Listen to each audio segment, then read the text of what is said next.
الحمد لله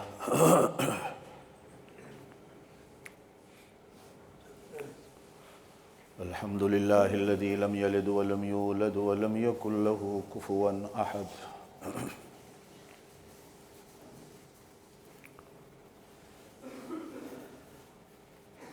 الحمد لله الذي لم يتخذ ولدا ولم يكن له شريك في الملك ولم يكن له ولي من الذل وكبره تكبيرا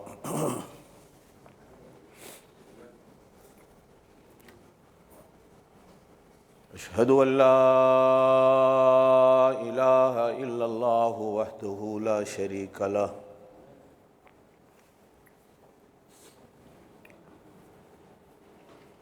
وأشهد أن سيدنا وسندنا ونبينا وشفيعنا محمدا عبده ورسوله صلى الله عليه وعلى آله وأصحابه وبارك وسلم تسليما كثيرا كثيرا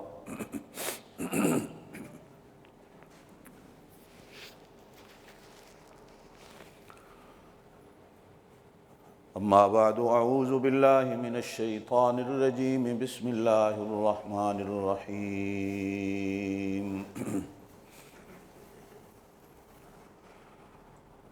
من يطع الرسول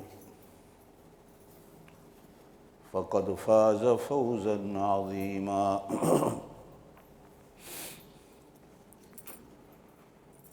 وقال الله تعالى قل إن كنتم تحبون الله فاتبعوني يحببكم الله ويغفر لكم ذنوبكم والله غفور رحيم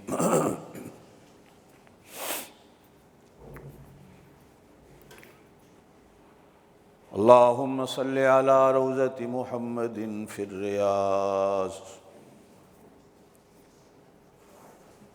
وصل على بلد محمد في البلاد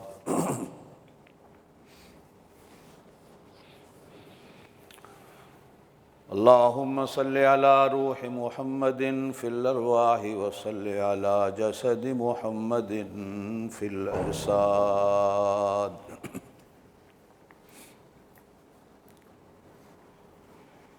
صدق الله العلي العظيم وبلغنا رسوله النبي الكريم الأمي الأمين ونحن على ذلك لمن الشاهدين والشاكرين والحمد لله رب العالمين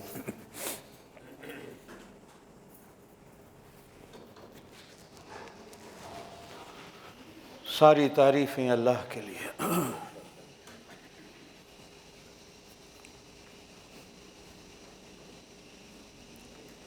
ارادے سے نکلنے والی تعریف ہو بغیر ارادے کے نکلنے والی منہ سے تعریف ہو سب اللہ کے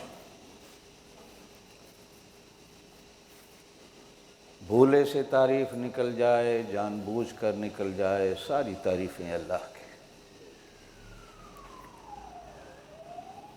تعریف چھوٹی ہو تعریف بڑی ہو ہر تعریف اللہ کی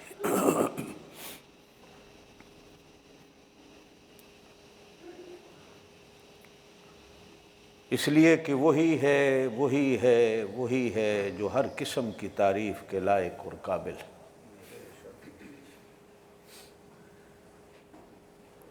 فانی کی تعریف بھی فانی ہوتی ہے ہمیشہ باقی رہنے والی کی تعریف بھی ہمیشہ باقی رہنے والی ہے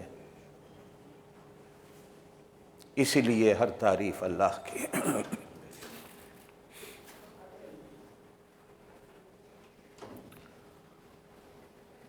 اللہ کی ہر مخلوق اسی کی تعریف کرتی ہے اس دنیا میں جتنی اس کی تعریف آج تک کی گئی کسی اور کی نہیں کی گئی اور قیامت تک جتنی اس کی تعریف کی جائے گی کسی اور کی نہیں کی جائے گی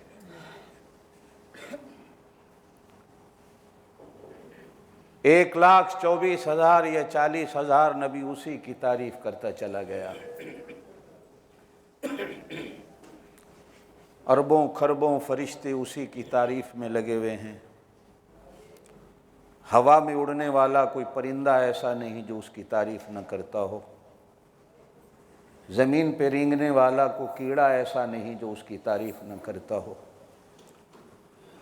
پھول کی کوئی پتی ایسی نہیں جو اس کی تعریف نہ کرتی ہو، ٹہنی کا کوئی پتا ایسا نہیں جو اس کی تعریف نہ کرتا ہو، آسمان کا ستارہ کوئی ایسا نہیں جو اس کی تعریف نہ کرتا ہو، ریت کا ذرہ کوئی ایسا نہیں جو اس کی تعریف نہ کرتا ہو، سمندر کے پانی کا قطرہ کوئی ایسا نہیں جو اس کی تعریف نہ کرتا ہو۔ لہٰذا ہر قسم کی تعریف زور سے کہہ دیں اللہ کے۔ وہ خود کہتا ہے، بندے کے منہ پر بندے کی تعریف کرو تو اس کے منہ میں مٹی ڈال دو، صرف میں ہی ایسا ہوں کہ میرے سامنے بیٹھ کر میری تعریف کرو تو میں خوش ہوتا، اور جو میری تعریف کرتا ہے میں اس کو اونچا کر دیتا ہوں، لوگوں کے ہونٹوں پر اس کی تعریف کے جملے جاری کرا دیتا ہوں۔ لہٰذا صبح اٹھو تو اسی کی تعریف کرو، کہو سبحان اللہ و بحمدہ سبحان اللہ العظیم، شام ہو جائے تو اسی کی تعریف کرو، کہو سبحان اللہ و بحمدہ سبحان اللہ العظیم، سجدے میں جاؤ تو اسی کی تعریف کرو، کہو سبحان ربی الاعلیٰ، رکوع میں جاؤ تو اسی کی تعریف کہو سبحان ربی العظیم، نماز میں کھڑے ہو جاؤ تو کہو سبحانک اللہم، کھڑے ہو کر بھی اس کی تعریف کرو، اس لیے کہ ہر قسم کی تعریف کے لائق اور قابل میرا اللہ ہی۔ کہہ دے بے شک، لا تعداد بے حساب درود و سلام اسی ذات کے لیے کہ جس ذات پر اللہ نے بھی درود و سلام پڑھا، جس ذات پر اللہ کے فرشتوں نے بھی درود و سلام پڑھا، آج تک پڑھ رہے ہیں، پڑھتے رہیں گے، اللہ بھی پڑھ رہا ہے، پڑھتا رہے گا، قیامت کے دن بھی جس پر درود و سلام ہوگا صلی اللہ علیہ وعلی آلہ وسلم، زور سے درود شریف پڑھ لیں۔ اللہم صلی علی محمد وعلی آل محمد کما صلیت علی ابراہیم وعلی آل ابراہیم انک حمید مجید، اللہم بارک علی محمد وعلی آل محمد کما بارکت علی ابراہیم وعلی آل ابراہیم انک حمید مجید۔ دعائیں ان علماء ان اولیاء کے لیے کہ جن کے احسانوں کے تلے ہم سارے دبے ہوئے، جن کے احسانوں سے نہ آپ کی جان چھوٹ سکتی ہے، نہ میری چھوٹ سکتی ہے، نہ کسی بڑے کی چھوٹ سکتی ہے، نہ چھوٹے کی چھوٹ سکتی ہے، انہی کے احسانات ہیں کہ آج ہم تک کلمہ ہے، ہمارے پاس نماز ہے، ہمارے پاس قرآن ہے، ہمارے پاس دین ہے۔ اگر وہ علماء اولیاء محنتیں نہ کرتے تو شاید ہم تک اللہ کا دین نہ پہنچتا۔ اللہ ان کی قبروں پر کروڑوں رحمتیں کر دے، زور سے آمین کہہ دے۔ میرے دوستو، عام میں سے ساری دنیا کے انسانوں میں سے ہر انسان چاہتا ہے میں اچھا لگوں،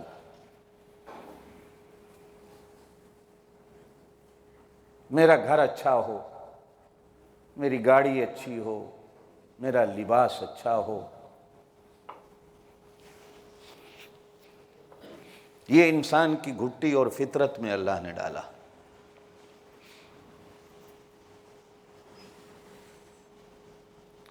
یہاں تک تو ٹھیک ہے کہ ہر انسان اچھا لگنا چاہتا، خوبصورت بننا چاہتا، خوبصورت پہننا چاہتا، خوبصورت سواری چاہتا، بلکہ ایک حدیث میں تو آپ صلی اللہ علیہ وسلم نے یوں بھی فرمایا، توجہ ہے، وہ بڑا خوش قسمت بندہ ہے جس کی چھت اپنی ہو، جس کا گھر اپنا ہو۔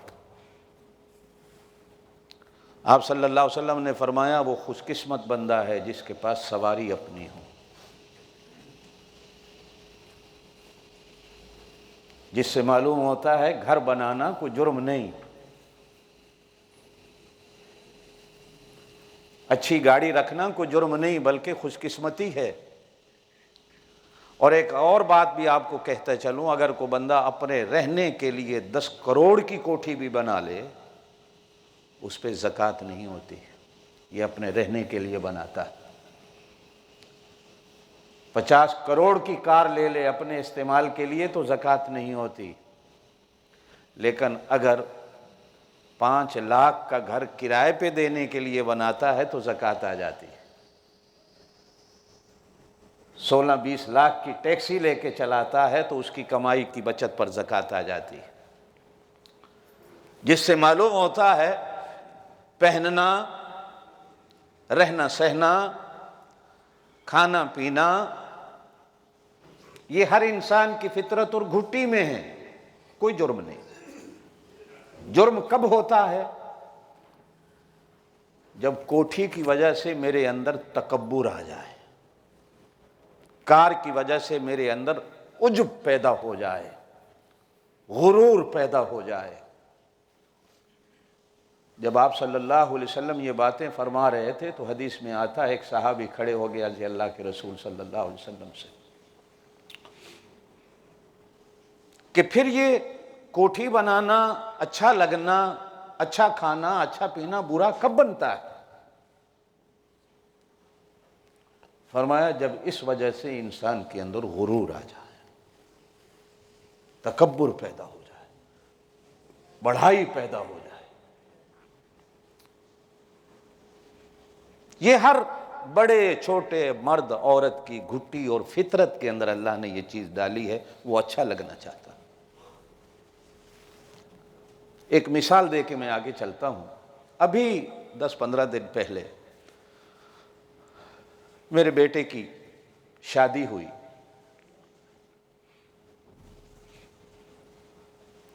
میری 2 پوتیاں ہیں، ایک کی عمر 9-10 سال کی ہے، ایک کی عمر 3 سال کی۔ شادی والے دن دونوں نے بڑے اچھے کپڑے پہنے تھے، تو میں نے چھیڑنے کے لیے دونوں کو ایک سے کہا کہ آج تم بہت اچھی لگ رہی ہو، تیرے کپڑے بہت اچھے ہیں۔ وہ تو خوش ہو گئی، دوسری جا کے رونے لگ گئی۔ بھائی تم کیوں رو رہی ہو؟ کہتی بابا جی نے اس کے کپڑے اچھے کہے، میرے کپڑے اچھے نہیں کہے۔ بابا جی نے کہا وہ اچھی لگ رہی ہے، میں اچھی نہیں لگ رہی۔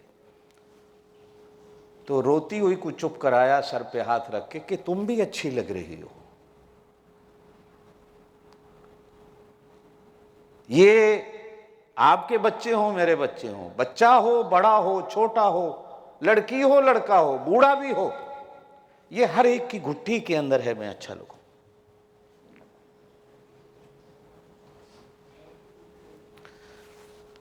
میں جس بات کو آگے بڑھانا چاہتا ہوں میں اب اس بات کو شروع کرتا ہوں۔ ایک ہے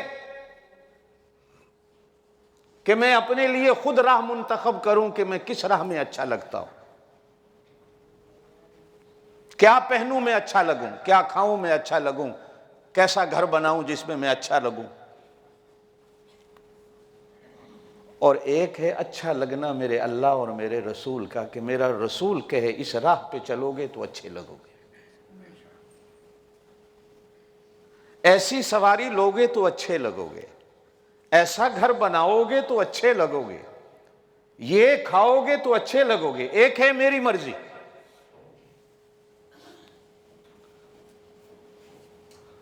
ہم سمجھتے ہیں کہ جس کے پاس بہت پیسہ ہے یہ بڑا کامیاب ہے، بیٹے جس کے کماتے ہیں بڑا کامیاب ہے۔ یار کل آیا تھا ہانگ کانگ میں، کملا تھا 10 سال میں پتہ نہیں اس نے اربوں خربوں کما لیا، بڑا کامیاب ہے۔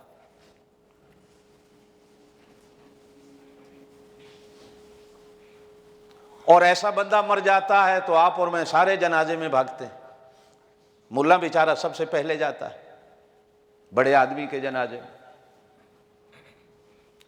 اور جو بیچارہ فقر اور فاقے میں مر گیا، غریبی اور فقیری میں مر گیا، تو ہم کہتے ہیں یہ ناکام ہے۔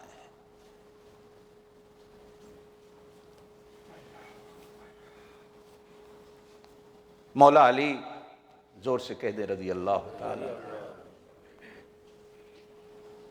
امام الاولیاء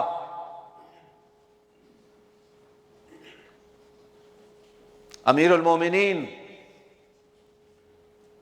سیدنا علی کرم اللہ وجہ فرماتے ہیں، ان کا ایک قول ملتا ہے،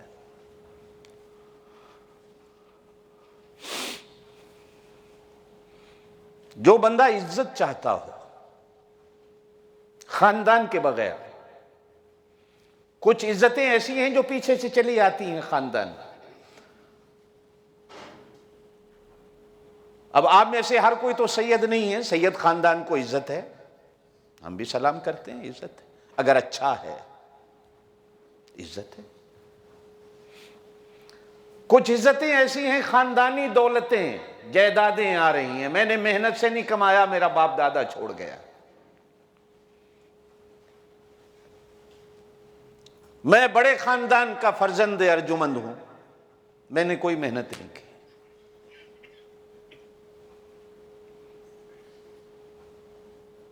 اگر کوئی بندہ غنا چاہتا ہے بغیر پیسے کے،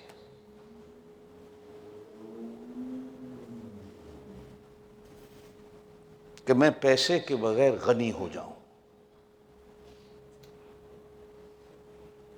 پیسے کے ساتھ غنی ہونا کوئی کمال نہیں، بغیر پیسے کے انسان غنی ہو جائے کمال وہ۔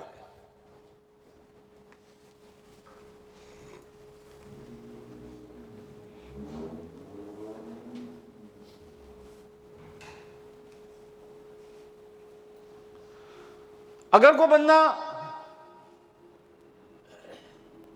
اپنا روب چاہتا ہے حکومت کے بغیر، اگر کوئی بندہ اپنی شرافت چاہتا ہے یاروں اور دوستوں کے بغیر، حدیث میں آتا ہے ایک دفعہ حضرت علی کرم اللہ وجہ اللہ سے فقر مانگ رہے تھے، غریبی مانگ رہے تھے، فقیری مانگ رہے تھے دعا میں۔ آپ صلی اللہ علیہ وسلم کے کانوں میں آواز جا پہنچی، ڈانٹا، ارشاد فرمایا علی ایسی چیز اللہ سے مت مانگو، اللہ سے دنیا کی بھی بھلائی مانگو، اللہ سے آخرت کی بھی بھلائی مانگو، اور اللہ سے غنا مانگو جو فقر میں بھی کام آئے۔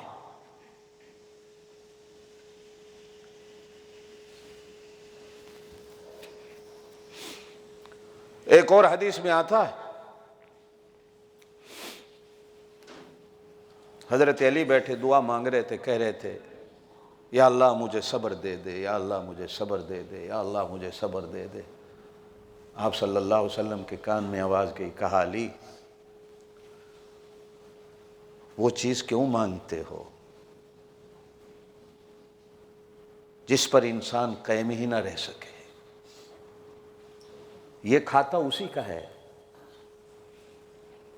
وہ اسی کو اچھا لگتا ہے۔ کوئی بندہ دعا مانگے کہ اللہ مجھے غصہ نہ دے، تو حدیث میں آتا ہے یہ بھی کوئی دعا نہیں، اس لیے کہ وہ مرد کیا، وہ انسان کیا جس کے اندر غصہ نہ ہو، وہ مسلمان ہی کیا جس کو اچھی بات پہ غصہ نہ آئے۔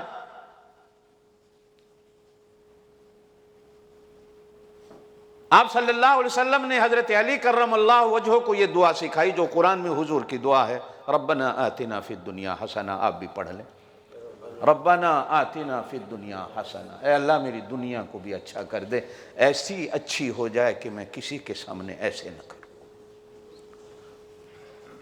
دنیا میں میری دنیا ایسی اچھی کر دے کہ ہمیشہ ایسے میرا ہاتھ رہے، ایسے نہ رہے، آمین کہتے ہیں۔ اللہ اولاد کے آگے بھی ایسا کرنے کی توفیق نہ دے، آمین کہہ دیں۔ وہ اولادیں مر گئیں۔ ابھی ہم جمعے سے پہلے بیٹھے بات کر رہے تھے دوستوں کے ساتھ کہ ہمارے ایک بزرگ کہتے تھے کہ ہمیں تو اپنے دادا پردادا کا بھی پتہ ہے کہ ہمارا دادا کون تھا، دادے کا نام بھی آتا ہے، دادے کی قبر کا بھی پتہ ہے کہ اس کی قبر کہاں ہے۔ یہ جو ہماری آنے والی نسلیں ہیں نا، ان کو تو نہ دادے کے نام کا پتہ ہوگا نہ دادے کی قبر کا پتہ ہوگا۔ ایک وقت ایسا آ رہا ہے، یہ ہماری نسلیں آج کل کی ایسی آ رہی ہیں۔ آپ کو، مجھے چاچے کا، پھوپھی کا، مامے کا پتہ ہے، آنے والی ہماری جو نسلیں ہیں نا، یہ آپ کو بھی تجربہ ہے، جب ہم پاکستان لے جاتے ہیں تو بتاتے ہیں یہ تمہارا ماما ہے، یہ تمہاری پھوپھی ہے، یہ تمہاری ماسی خالہ ہے، بتانا پڑتا ہے بچوں کو۔ بیچارے مہینے کے بعد جب واپس آتے ہیں پھر بھول جاتے ہیں، 2 سال کے بعد پھر واپس جاتے ہیں تو بتانا پڑتا ہے یہ تمہارا دادا نانا ہے۔ پہلے بزرگوں کو بتانا ہی نہیں پڑتا تھا، نسلوں کو پتہ ہوتا تھا یہ ہمارا بڑا ہے، جب ہی بڑوں کی عزت ہوتی تھی۔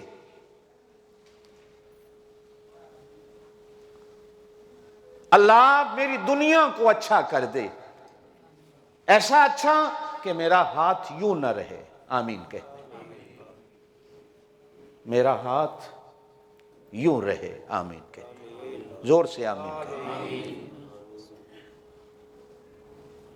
اللہ اولاد کے آگے بھی ایسا کرنے کی توفیق نہ دے، کسی کے سامنے اللہ ایسا کرنے کی توفیق نہ دے، صرف اپنے ہی سامنے ایک ہاتھ نہیں، دونوں ہاتھ ایسے کرنے کی توفیق دے، آمین کہتے ہیں۔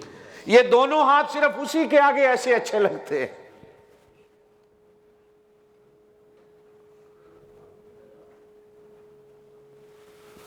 وہ بھی تو ہماری جیسے انسان ہوں گے جن کی بہو بیٹیاں بس اسٹاپوں پہ کھڑی ہوئی ہر گاڑی کا شیشہ کھٹکھٹاتی ہیں، خیرات ڈالتے جاؤ۔ کتنے خوش قسمت ہو کہ ہماری ماؤں، بیٹیوں اور بہنوں کو اللہ پاک نے گھر میں بٹھا کر رزق کھلا رہا ہے، میرا اللہ۔ کبھی ان کے کانوں میں یہ چیزیں ڈالا کرو۔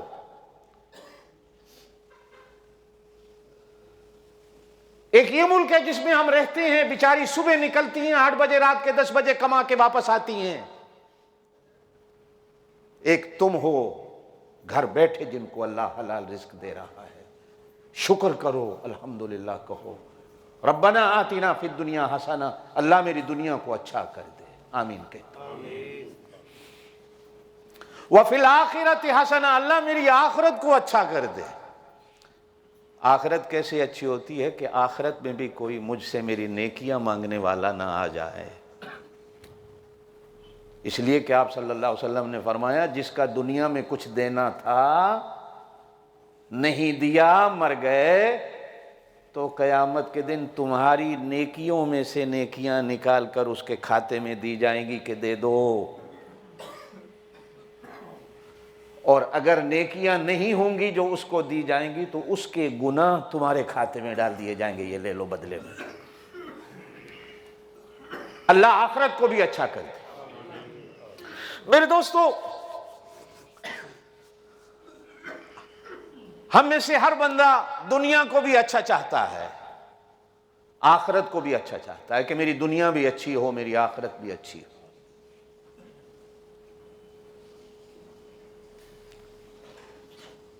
کبھی کبھی اللہ پاک دونوں چیزیں اچھی کر دیتا ہے، اللہ ہماری دونوں اچھی کر دے، آمین کہ۔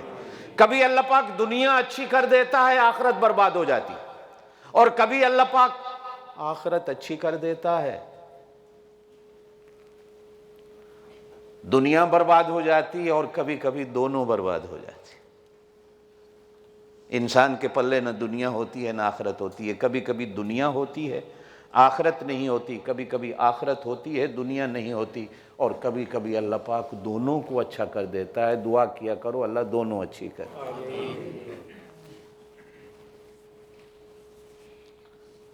اب ان دونوں کو اچھا کرنا ایک ہے کہ میں اپنی مرضی سے کرنا چاہوں جو مجھے راستہ پسند ہو، اور ایک یہ ہے کہ میں اللہ اور اس کے رسول نے جو طریقے بتائے ہیں کہ میری دنیا بھی اچھی ہو سکتی ہے، میری آخرت بھی اچھی ہو سکتی ہے، میں ان راہوں پہ چلوں۔ آپ کا کیا خیال ہے اس دنیا میں سب سے کامیاب انسان کون تھا؟ آدم علیہ السلام سے لے کر قیامت تک سب سے کامیاب انسان، زور سے کہہ دو، زور سے کہہ دو، حضرت محمد الرسول اللہ۔ بھائی شک کرنا بھی کفر ہے، کہو زور سے، اس میں کیا ڈر رہے ہیں؟ بلکہ میں تو کہتا ہوں کہ اپنی زندگی میں آدم علیہ السلام سے لے کر عیسیٰ علیہ السلام تک جتنے نبی آئے بے شک وہ کامیاب تھے، اس میں کوئی شک نہیں، لیکن وہ بتاتے چلے گئے کہ ہم اپنے کام کو آدھا چھوڑے جا رہے ہیں، ایک آنے والا آئے گا جو خود بھی کامیاب ہوگا اور ہمارے کام کو بھی کامیاب کر دے گا، خود بھی پورا ہوگا، ہمارے کام کو بھی پورا کر دے گا۔ الَّيَوْمَ أَكْمَلْتُ لَكُمْ دِينَكُمْ، پھر ایک دن آیا اللہ پاک نے کہا کہ آج میں نے اپنے دین کو پورا کر دیا ہے۔ دین کیا ہے؟ دین ذات رسالت کا نام ہے، دین ذات نبوت کا نام ہے اگر حقیقت پہ چلے جائیں تو، اس لیے کہ دین کی ساری چیزیں نکلتی تو ذات نبوت سے، ذات رسالت سے ساری چیزیں نکلتی۔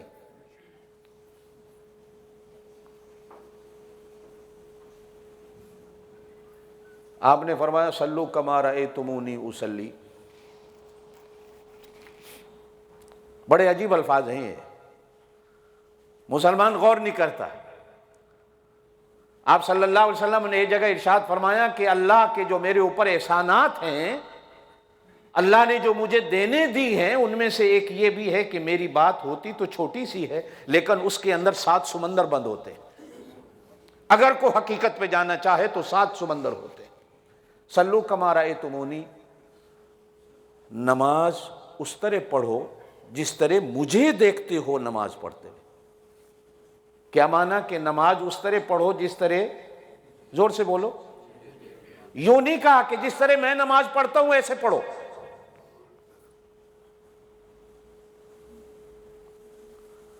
نماز ایسے پڑھو جیسے مجھے دیکھتے ہو نماز پڑھتے۔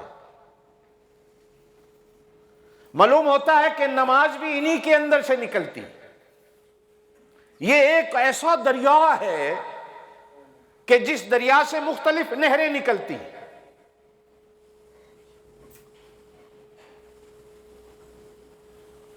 بلکہ سید سلمان ندوی رحمۃ اللہ علیہ نے سیرت النبی میں جو جملے لکھے ہیں بڑے عجیب و غریب، کہ جب روح مصطفیٰ کو، توجہ رکھنا ذرا، جب روح مصطفیٰ کو وجود مصطفیٰ میں ڈالا گیا، روح مصطفیٰ کو جب جسم مصطفیٰ میں ڈالا گیا تو فرشتوں نے پوچھا اس روح میں کیا کیا ڈالیں؟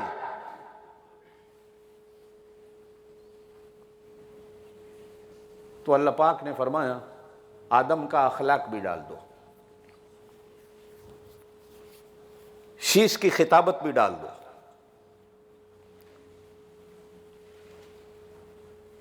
نوح کی تبلیغ بھی ڈال دو، ابراہیم کی خلت بھی ڈال دو، اسماعیل کی قربانی بھی ڈال دو، یعقوب کا صبر بھی ڈال دو، یوسف کا حسن بھی ڈال دو، موسیٰ کی کلیمی بھی ڈال دو، ہارون کی خطابت بھی ڈال دو، عیسیٰ کی جوانی اور جوہد بھی ڈال دو، ساری چیزیں جو جو پہلے کمال گزرا ساری اس کے اندر ڈال دو، اس لیے کہ اب میں نے اس کو ایسا دریا بنانا ہے۔ یہ دنیا کے دریا تو بہت چھوٹے ہیں، دریائے سندھ کہیں سے نکلا کہیں ختم ہو گیا، جہلم کہیں سے نکلا کہیں ختم ہو گیا، ستلج کہیں سے نکلا کہیں ختم ہو گیا، چناب کہیں سے نکلا کہیں ختم ہو گیا، راوی کہیں سے نکلا کہیں ختم ہو گیا، سورج بھی ایک دفعہ نکلتا ہے کہیں غروب ہو جاتا ہے، چاند بھی کہیں نکلتا ہے کہیں غروب ہو جاتا ہے، ندی نالے بھی کہیں سے نکلتے ہیں کہیں جا کے ختم ہو جاتے ہیں۔ میں نے اس کو ایسا دریا بنانا ہے کہ جس کی ابتدا کا بھی نہ پتا ہو، جس کی انتہا کا بھی پتا نہ ہو۔ ہر خیر، ہر بھلائی، ہر اچھائی اسی وجود سے نکلتی ہوئی نظر آئے، اسی کا نام دین ہے۔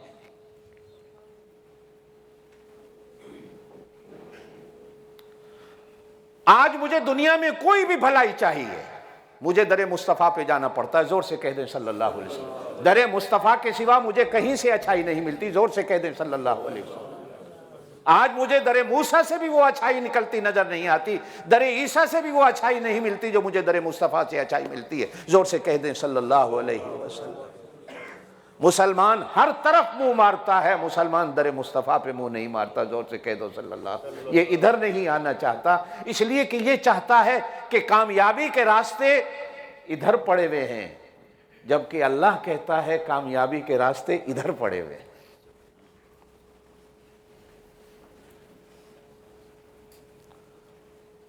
فرمایا والشمس وضحاها، قرآن ہے،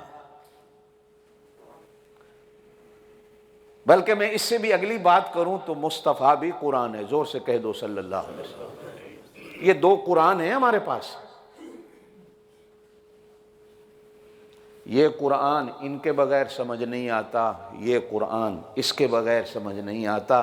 اس کو سمجھنا ہے، دیکھنا ہے تو اس قرآن کو پڑھ لو، اس قرآن کو سمجھنا ہے تو اس قرآن کو پڑھ لو۔ ایک قرآن کا نام قرآن مجید ہے، دوسرے قرآن کا نام محمد مصطفیٰ ہے، زور سے کہہ دو صلی اللہ علیہ وسلم۔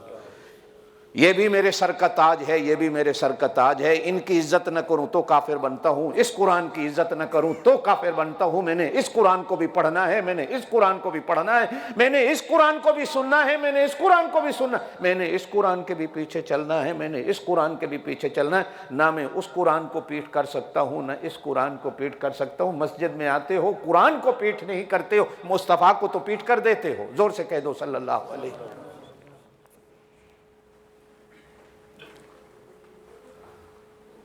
اما ایسا سے کسی نے کہا، زور سے کہہ دو رضی اللہ عنہ، حضور صلی اللہ علیہ وسلم کی زندگی کیا تھی؟ آپ کیا تھے؟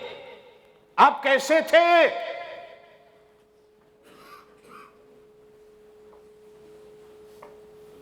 اما عائشہ نے جواب دیا، تم قرآن نہیں پڑھتے ہو؟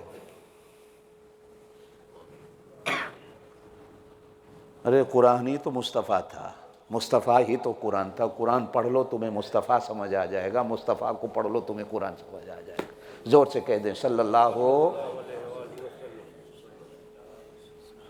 ایک ہے میں چاہوں کہ میں کامیاب کیسے ہو سکتا ہوں۔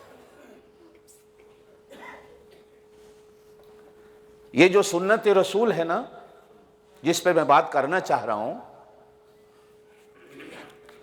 کپڑے کس سے صاف ہوتے ہیں؟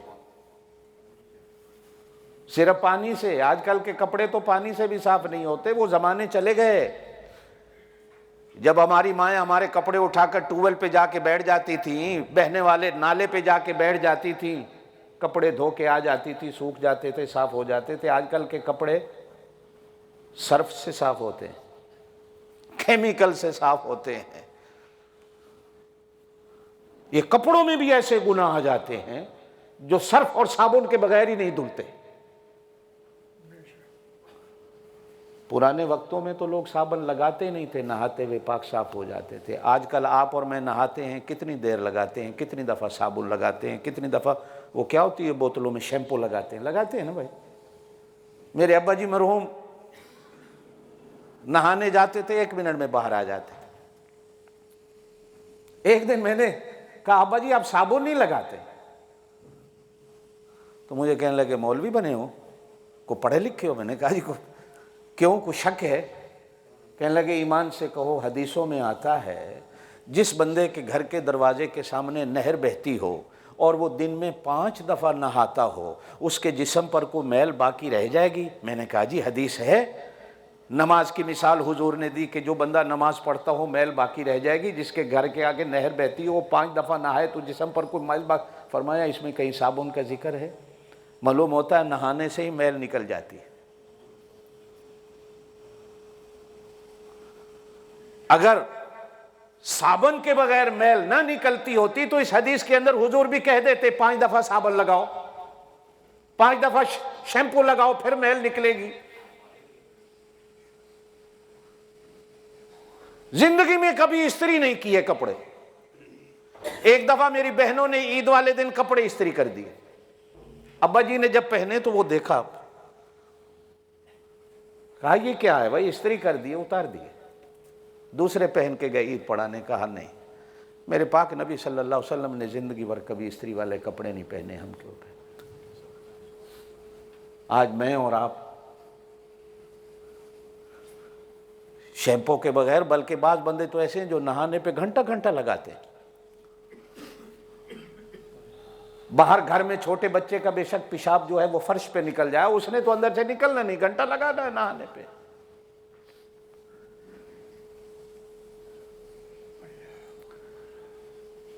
کپڑے صابن اور سرف کے بغیر صاف نہیں ہوتے. آپ اور میں شیمپو اور صابن کے بغیر صاف نہیں ہوتے. اسی طرح کو ہمارے اندر بھی میل ہوتی ہے، ان میں بھی میل ہوتی ہے، ان میں بھی میل ہوتی ہے، اس میں بھی میل ہوتی ہے، ان میں بھی میل ہوتی ہے، ان میں بھی میل ہوتی ہے. حضور صلی اللہ علیہ وسلم نے فرمایا جو بندہ اندر کی باہر کی میل کچیل کو دور کرنا چاہے تو میری سنت پہ عمل کر لے. سنت اندر کی میل کو بھی مٹا دیتی. یہ ایک ایسا نور ہے جو اندھیرے دور کر دیتا.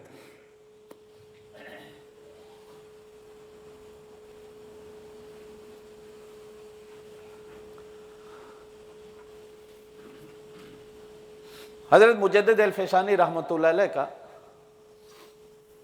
مکتوبات ہیں حضرت کے. ایک مکتوب میں ایک بڑی عجیب بات میں نے پڑھی. کہتے ہیں کہ دن میں نفل پڑھ لینا، یہ جو مستحبات نفل ہیں، اشراق کے پڑھ لینا، چاش کے پڑھ لینا، اوابین کے پڑھ لینا،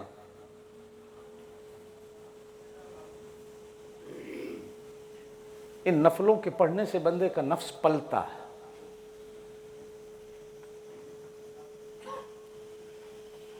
آگے لکھا کہ اگر کوئی بندہ صرف دوپہر میں قیلولہ کرتا ہے سنت رسول سمجھ کے کہ حضور صلی اللہ علیہ وسلم تھوڑا سا لیٹ جاتے تھے، وہ ان 1000 رکعت نفلوں سے بھی اچھا ہے جو سنت سمجھ کے لیٹ جاتا ہے.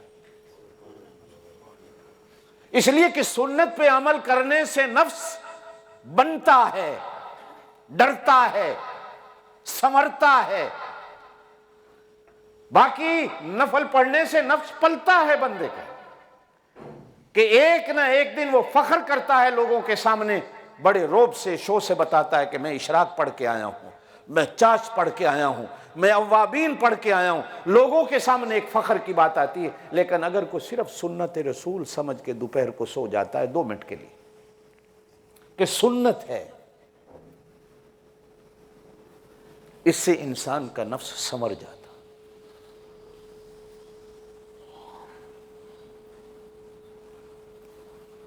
انسان کا نفس بن جاتا. سنت رسول انسان کے تن کو بھی، تن کے ساتھ ساتھ من کو بھی سنوارتی. آج یہی چیز ہمارے اندر نہیں.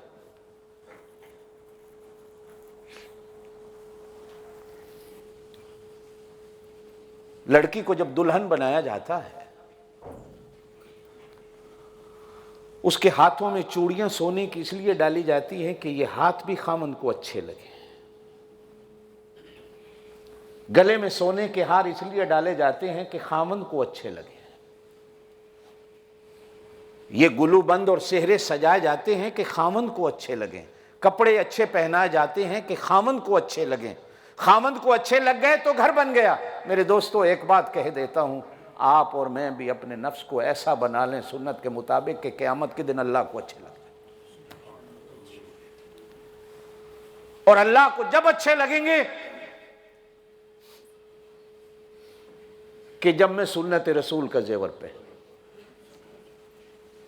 میں جب پڑھتا تھا تو ایک پڑوس میں بوڑھی اماں تھی، وہ کبھی کبھی مجھے اپنے گھر بلاتی تھی، اس کی اولاد نہیں تھی، مجھے روٹی بھی کھلاتی تھی، دودھ بھی پلاتی تھی، شربت بھی پلاتی تھی، چائے بھی پلاتی تھی، اور خود بیٹھ کے پنکھا جلتی رہتی تھی۔ میں اس کا کچھ بھی نہیں لگتا۔ جب میں روٹی کھا کے جاتا تو کہتی بیٹا کل پرسوں پھر آنا، میں پھر تجھے ایسے ہی پراٹھے بنا کے کھلاؤں، اور روتی بھی رہتی تھی۔ ایک دن میں نے پوچھ لیا اماں یہ کیا کرتی ہوں، میں تیرا رشتہ دار بھی نہیں، کچھ بھی نہیں لگتا، لیکن یہ مجھے کیوں کھلاتی پلاتی؟ تو کہتی بیٹا تیری شکل میرے بیٹے سے ملتی جلتی ہے، جب میں تجھے دیکھتی ہوں مجھے میرا بیٹا یاد آ جاتا۔ بس اتنی بات کہہ دیتا ہوں کہ اگر آپ لوگوں نے بھی شکل صورت لباس نبی والا بنا لیا تو انشاءاللہ قیامت کے دن فرشتے نہیں، میرا اللہ اپنے ہاتھ سے کھلائے گا۔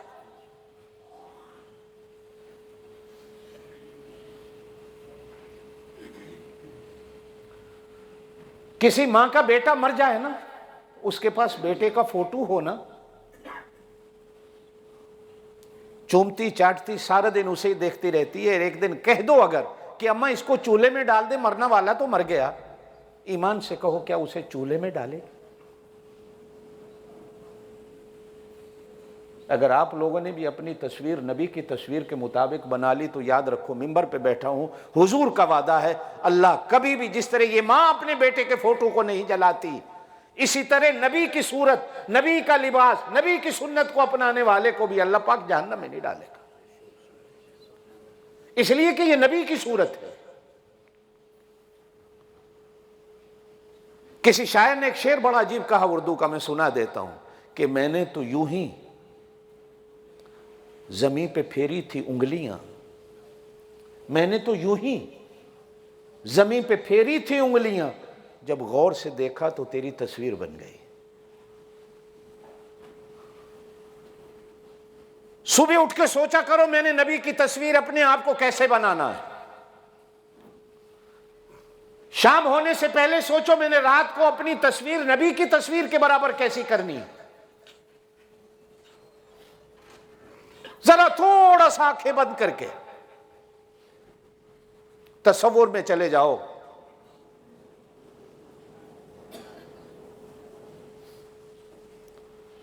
مصطفیٰ کو دیکھ کر سوچتی ہے یہ دنیا، مصطفیٰ کو دیکھ کر سوچتی ہے یہ دنیا، کیسا وہ مصور ہے جس کی یہ تصویر ہے۔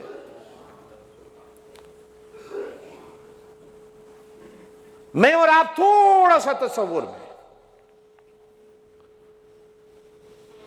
کہ میں اپنے نبی کی تصویر بنا لوں، میں ان جیسا ہو جاؤں،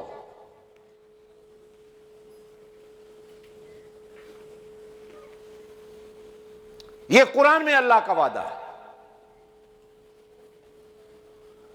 کہ کامیاب وہی ہے، کامیاب وہی ہے، اللہ قسم کھا کے کہتے کہ جس نے نبی کی اطاعت کر لی، نبی کی زندگی، نبی کی سنت کے مطابق زندگی کو گزارتا۔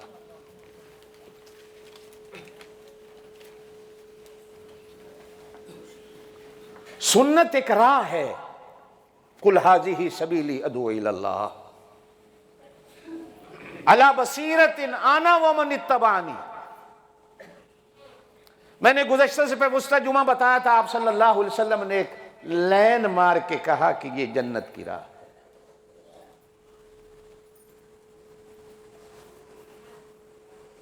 اور یہی میری راہ ہے۔ مسلمان کو تو کہیں ادھر ادھر منہ مارنے کی ضرورت ہی نہیں، کہیں جانے کی بھی ضرورت نہیں۔ ذالک الکتاب لا ریب فیہ، یہ وہ راہ ہے جس میں کوئی شک نہیں، یہ وہ کتاب ہے جس میں وہ شک نہیں، یہ وہ ذات ہے جس میں کوئی شک نہیں، یہ وہ نبی ہے جس کی سنت کے سنت ہونے میں کوئی شک نہیں ہے۔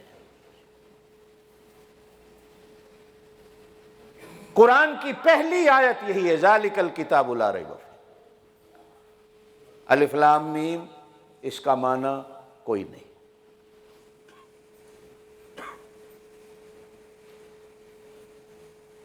آپ صلی اللہ علیہ وسلم نے بھی اس کا معنی کوئی نہیں بتایا۔ جب آپ صلی اللہ علیہ وسلم نے صحابہ کو سنایا تو کہا اللہ عالم و رسول، اس کا معنی اللہ جانتا ہے۔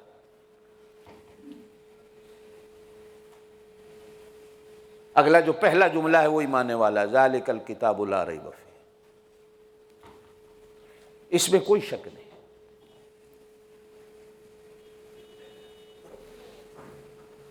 سنت نبی ایک ایسا راہ ہے جس کے اندر کوئی ٹیڑھا پن نہیں، کوئی نقصان دہ چیز نہیں۔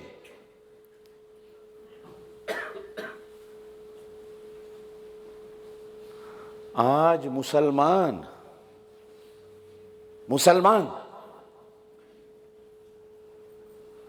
یوں کہتا ہوا نظر آتا ہے کہ سنت پہ عمل کر لوں تو میری ناک نہیں رہتی۔ بزرگوں، آج اس دور میں سنت بڑی مشکل ہے، اس دور میں سنت بڑی مشکل ہے۔ یہ 1400 سال پیچھے آپ ہمیں کہاں لے کے جا رہے ہو؟ اللہ نے فرمایا والشمس وضحاہا،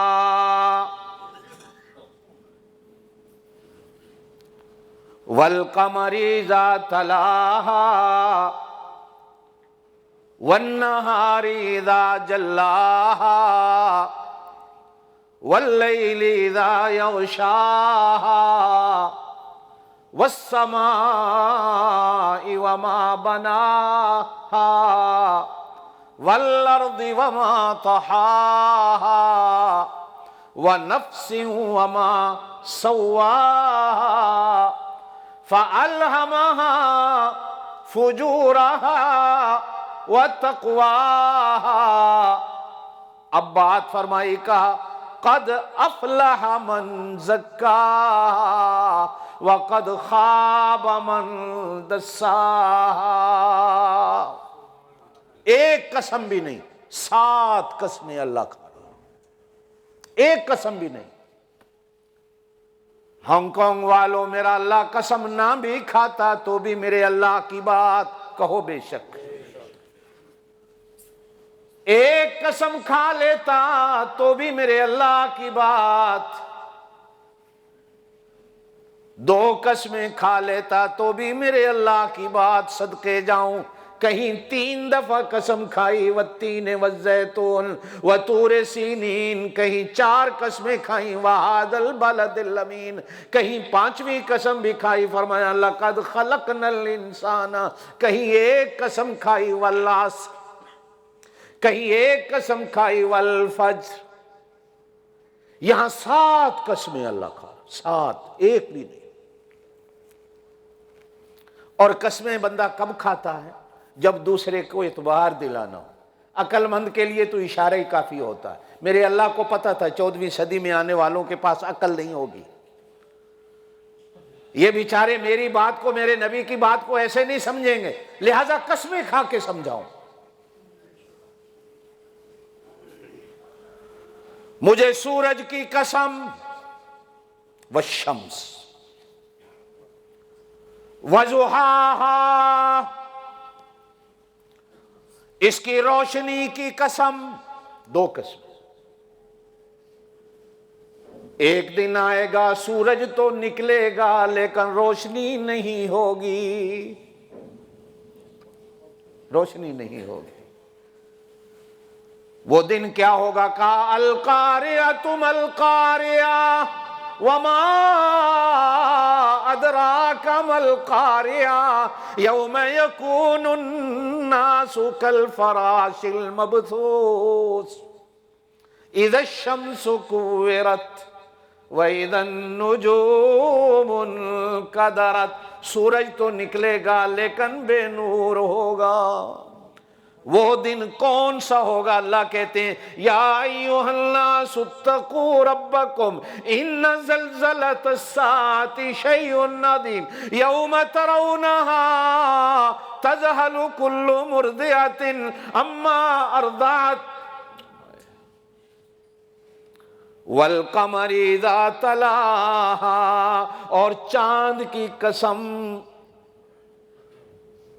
جب سورج کے پیچھے آتا ہے، والنہار اذا جلاہا، سورج اور ہے دن اور ہے، کہا مجھے دن کی قسم جب وہ روشن ہو جائے، واللیل اذا یغشاہا، اور مجھے رات کی قسم جب چھا جائے، والسماء وما بناہا، مجھے آسمان کی قسم، صدقے جاؤں آگے بڑھا عجیب لفظ ہے، وما بناہا، اور اس کے بنانے والے کی قسم۔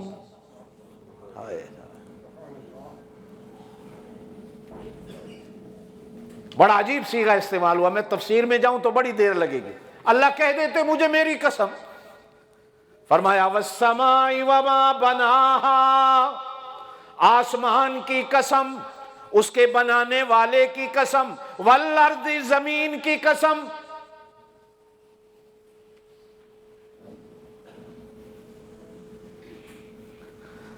ہائے اس کے بچھانے والے کی قسم، اس کے وَنَفْسٍ، تمہاری جان کی قسم،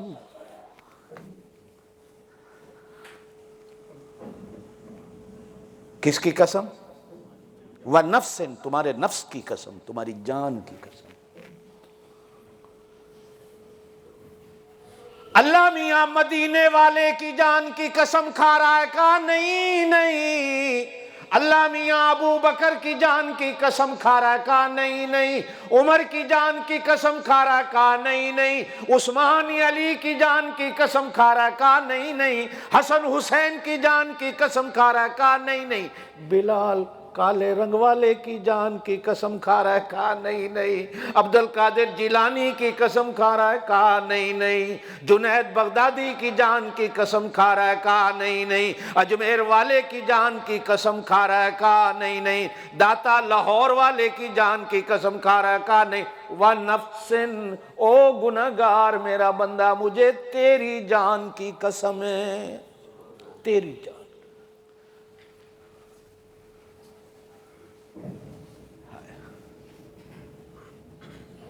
میرے پاک نبی صلی اللہ علیہ وسلم نے فرمایا گنہگارو، اللہ یوں کہتا ہے اگر ساری دنیا ساری زمین نیکوں سے بھر جائے، گناہ کرنے والا کوئی نہ ہو، اللہ کہتے ہیں میں ایسی مخلوق پیدا کر دوں گا جو گناہ کر کے میرے سے معافی مانگے، مجھے وہ اچھے لگتے ہیں گنہگار جو گناہ کر کے مجھے غفار اور غفور مان لے۔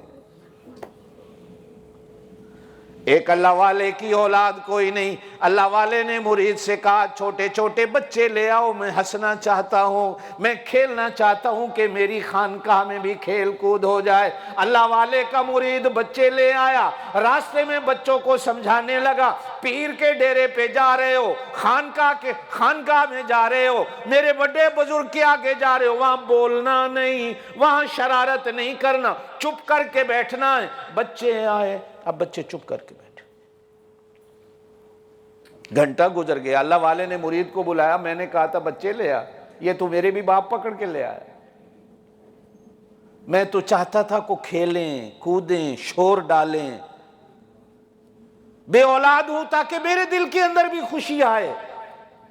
وہ کہتا ہے میں غفور، وہ کہتا ہے میں رحمان، وہ کہتا ہے میں رحیم۔ مجھے رحمان کون مانے گا جب کوئی گنہگار نہ ہو؟ کوئی رحیم مجھے کون مانے گا جب کوئی گنہگار نہ ہو؟ غفور میں کیسے بنوں گا جب کوئی گنہگار نہ ہو؟ غفار میں کیسے بنوں گا جب کوئی گنہگار نہ ہو؟ وَنَفْسٍ نو گنہگار، مجھے تیری جان کی قسم، وَمَا سَوَّاهَا، صرف جان نہیں، مجھے تیرے جوڑوں کی قسم، ہائے مجھے تیرے ہڈیوں کی قسم، مجھے تیرے سر کی قسم، دونوں سلامت آنکھوں کی قسم، دونوں سلامت کانوں کی قسم۔ دعا کر اللہ سلامت رکھے، آمین۔ تیری آنکھیں بھی اللہ سلامت رکھے، تیرے ہاتھ بھی اللہ سلامت رکھے، تیرے کان بھی اللہ سلامت رکھے، تیری زبان بھی اللہ سلامت رکھے، آمین۔ کہتے چل، اللہ تیرے دونوں پیروں کو سلامت رکھے، بولو آمین۔ فرمایا وَنَفْسٍ، تیری جان کی قسم، وَمَا سَوَّاهَا، تیرے جوڑوں کی قسم، تیرے بننے کی قسم، تیرے بنانے کی قسم۔ تو اللہ نو کتنا پیارا ہے، کدے سوچی ہی کلے آ بیٹھ کے تو کہتا ہے اللہ تو میرے تے رحم نہیں کرتا۔ اللہ کہتا ہے تو مجھے اتنا پیارا ہے، میں تیرے جان اور جوڑوں کی قسم کھاتا ہوں۔ اتنی قسمیں کھا کے فرمایا قد افلح من زکاہا، کامیاب کون ہے؟ قسمیں کھا کے کہا، 7 قسمیں کھا کر کہا کہ میں تمہیں بتاتا ہوں کامیاب کون ہے۔ ایک تمہاری سوچ کے پیسہ آ جائے تو کامیاب، کوٹھی بن جائے تو کامیاب، بینک بیلنس بن جائے تو کامیاب، بیٹا تھانے دار بن جائے، کسٹم میں نوکری مل جائے تو کامیاب۔ ایک کامیاب وہ اللہ کہتے ہیں جو میں کہوں۔ آپ کا کیا خیال ہے، کامیابی وہ ہے جو آپ چاہتے ہو یا کامیابی وہ ہے جو اللہ چاہتا ہے؟ قد افلح من زکاہا، کامیاب وہ ہے جس نے میرے نبی کے طریقے پہ چل کر اپنی جان کو گناہوں سے پاک کر لیا۔ وَقَدْ خَابَ مَنْ دَسَّاهَا، گھاٹے والا وہ ہے، قسم ہے اللہ کہتے ہیں، نقصان والا وہ ہے جو میرے نبی کے راستے کو چھوڑ کر گناہوں والے راستے پہ چل پڑے۔ اللہ آپ کو مجھے عمل کی توفیق دے، زندگی رہی تو باقی انشاءاللہ آئندہ، وآخر دعوانا